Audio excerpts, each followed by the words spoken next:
Welcome to टिभेस blog. बिहानको समयमा सुटुक्कै उठेर तुरुक्कै मुतेर फुसुक्कै मुख धोएर आफ्नै गन्तव्यतिर लागियो। संसद भवनको बाटो हुँदै आफ्नो गन्तव्यतिर लाग्यो। यताउता हेर्दै आकाशमा हेर्दै केपी बालाई किन घाम नलगाएको भन्दै किन मक्किनु भयो भन्दै हिँडियो। यस्तो आफू त हेर्दा आफू त बुढो जस्तो देखिन लागिसकिरहेछ, मुखमा चाउडी पढेर।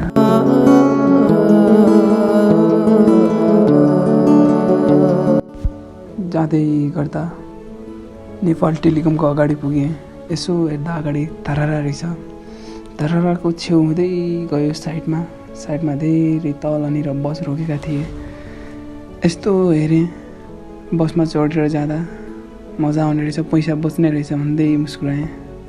गाइस यो मन्दिर चाहिँ त विशाल बजारतिर आयो। आजको विशाल बजारमा के छ त नयाँ समाचार। बालेले देशै खायो, घाम पनि खाइदियो।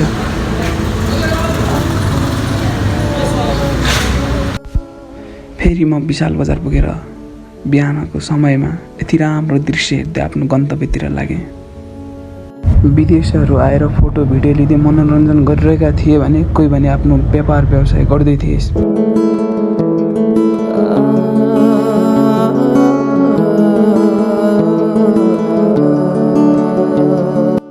मेहदीको लुगा लगाएको भनेर सब हेरिरहेका थिए, तर म कसैले बाल नदिँदै यताउता हेर्दै डुल्दै अगाडि आफ्नै बाटोतिर लागेँ।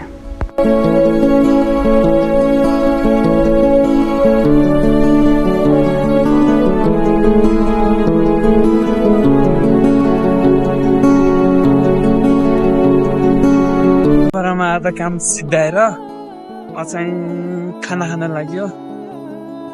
हल्का थकाली खाना खाइन्छ, मिठो हुन्छ, मासु पाइन्छ। म त मासु लभर हो नि, मासु। आफूलाई मासु लभर भन्दै थकाली खानातिर लागेँ।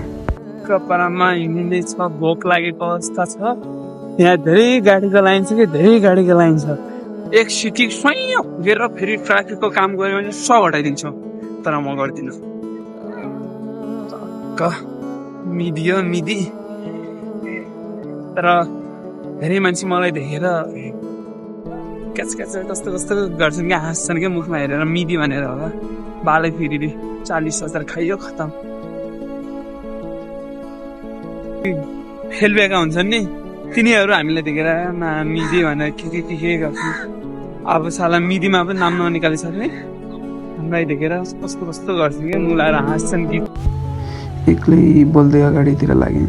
आकाशमा हेरेँ, घामै छैन। देशैभर घन्टीमय भएको हुनाले घामै हराएको महसुस गरेँ।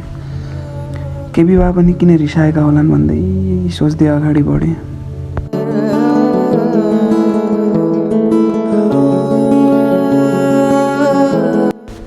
बाटोमा मन्दिर भेटाएँ। मन्दिर भेटाउनु हुन्न, मेरो त ढोग्ने बानी हुँदै मन्दिरभित्र गएँ।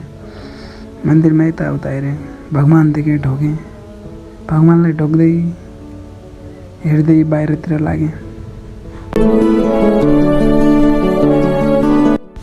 लामो यात्रापछि थकाली खाना खाने ठाउँ आइपुगेँ। थकाली खाना खाने ठाउँभित्र क्यास पैसा मात्रै चल्ने अङ्कलको पसलबाट 10 को सेन्ट रुपिस किनेर क्यास पैसा निकालेँ। थकाली खाना मिठो थियो। 80 रुपियाँको खाना र 20 रुपियाँको मासु पाइन्थ्यो। मासुमा राँगाको मासु र कुखुराको मासु पाइन्थ्यो। मैले कुखुराको मासु खाँदै दाँत खोज्दै निक्लेँ। कुकुर रहेछ, म त तर्सिनँ यार। टक्क थकाली खाना खाएर दाँत खोज्दै बसेको छु कि खाना यति मिठो थियो। खाना चाहिँ 100 रुपियाँको, 80 रुपियाँको खाना, 20 रुपियाँको मासु टक्क खायो। मिठो थियो, तर त्यता चाहिँ क्यास मात्रै चल्ने रहेछ। क्यास लगेर गयो, मिठो थियो।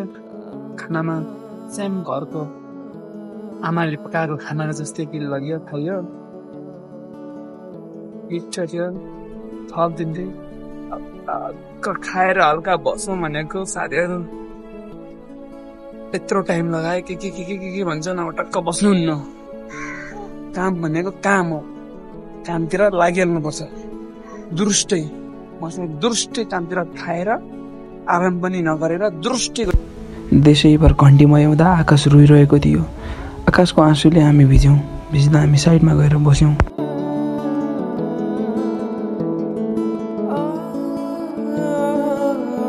साँझ विशाल बजार हुँदै घर फर्किँदै गर्दा एउटा चिज देखेँ। हेरिरहेँ, कता कता फिल्ममा देखेको मान्छे पो झट्ट आँखा अगाडि देखिएछ।